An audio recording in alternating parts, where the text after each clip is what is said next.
Kali Linux is a popular operating system that is used primarily for penetration testing and digital forensics. It is a Debian-based distribution that is designed for advanced security testing and is widely used by cybersecurity professionals and enthusiasts.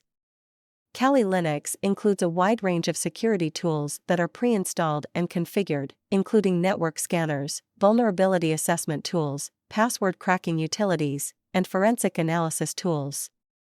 These tools allow users to test the security of computer systems and networks, and to identify and exploit vulnerabilities in order to strengthen their security posture. Kali Linux is known for its flexibility and one important feature of Kali Linux is its focus on security and privacy. The operating system includes several privacy and security tools, such as Tor and VPN services, that help protect users' anonymity and confidentiality while browsing the internet.